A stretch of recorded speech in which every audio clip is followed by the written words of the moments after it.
முறைச்சா நான் கூட தான் அடிப்பேன். விசிகா தலைவர் வாயிலே அடிப்பாரோ என்னவோ சீமான. விஜயை மட்டும் ஏன் விமர்சிக்கிறாரு? சிபிஐ பாத்துக்க போது பொத்திட்டு இருக்க சொல்லுங்க முதல்ல.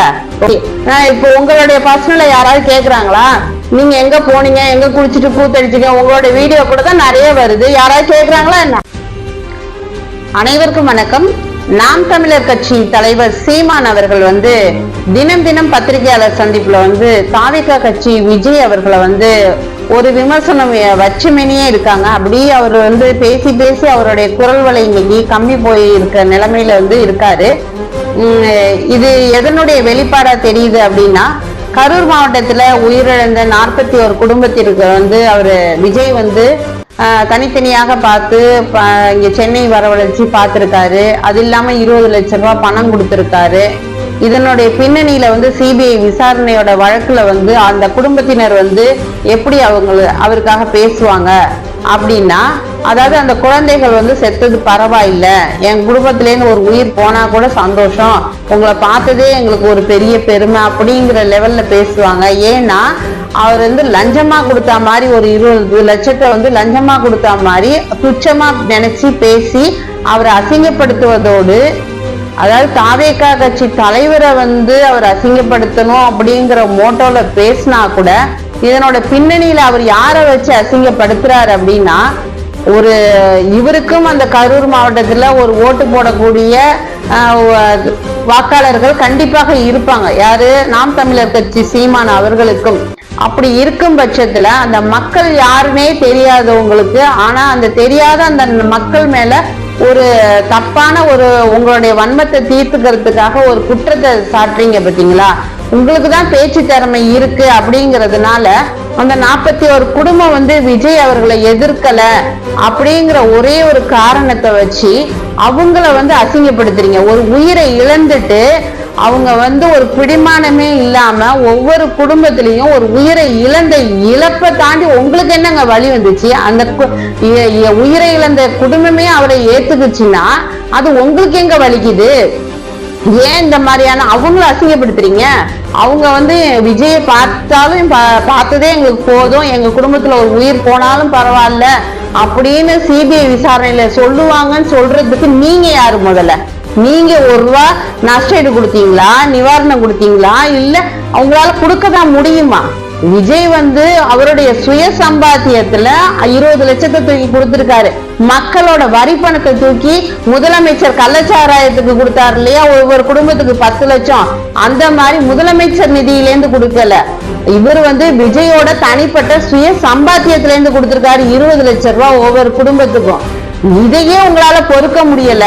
அப்போ இதெல்லாம் பார்க்கும் போது எப்படி இருக்கு அப்படின்னா, ஒரு வன்மத்தின் உச்சத்துல, அதாவது எப்படி இவ்வளோ மக்கள் இவரை அங்கீகரிக்கிறாங்க, எப்படி ஒரு மக்கள் இப்படி அக்செப்ட் பண்ணிக்கிறாங்க,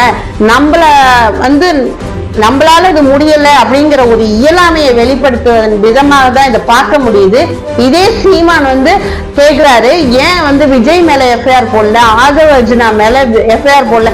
ஒரு பேசிக் சென்ஸ் இருக்கிறவங்களுக்கு கூட தெரியும், ஒரு ப்ரோக்ராம் ஆர்கனைஸ் பண்ற அத்தாரிட்டிஸ் யாரோ, அந்த லெட்டர்ல யார் யார் பேர் மென்ஷன் ஆயிருக்கோ அந்த பேருக்கு உள்ள நிர்வாக பொறுப்புல இருக்கிறவங்க மேலதான் எஃப்ஐஆர் போடுவாங்கன்றது ஒரு பேசிக் சென்ஸ் இருக்கக்கூடிய ஒரு படிச்ச அறிவு உள்ள எல்லாருக்குமே தெரியும். இதை வச்சு அரசியல் நாடகம் பண்ணி பத்திரிகையாளர்கள் சொல்லக்கூடிய அந்த கரெக்டான பதில கூட அப்படிலாம் நீங்க சொல்லக்கூடாதுன்னு மறுக்கிற அளவுக்கு உங்களுடைய அதிகாரத்தை நீங்க காமிக்கிறீங்க. இதே ஒரு பத்திரிகையாளர் நீங்க கேட்ட கேள்விக்கு தமிழக அரசு பாதுகாப்பு கொடுக்க தவறிடுச்சு அப்படின்னு சொல்லும் போது அவரை தடுத்து நிறுத்துறீங்க ஒரு பத்திரிகையாளர். அப்படிலாம் நீங்க சொல்லக்கூடாது அப்படின்னு சொல்லி, அப்ப ஒரு கரெக்டா அந்த இதே ஒரு நம்மளுடைய மாநில அரசு முதலமைச்சர் காவல்துறை சட்டம் ஒழுங்கு சரியானபடி கடமையாற்றல அப்படின்ற ஒரு பதிவையும் நீங்க சொல்லிட்டு, அது அடுத்த கட்டத்துல நீங்க ஒரு விஜய விமர்சனம் பண்றத வச்சிருந்தா கூட அந்த ஒரு துளி அந்த ஒரு பாயிண்ட் கூட நீங்க வைக்கல.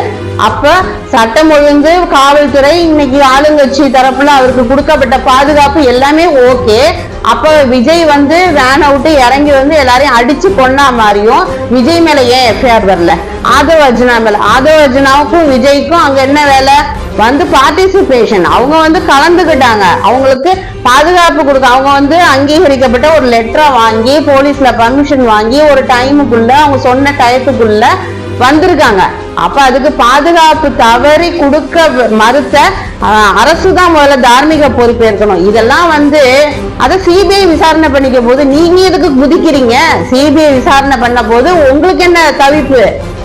இதே திருமாவளவன் அன்னைக்கு கார்ல டைரக்டா உட்கார்ந்து இருக்கும் போது உங்க விசிகா தொண்டர்கள் வந்து அடிச்சாங்க ஒரு ராஜீவ் காந்திங்கிறவரை.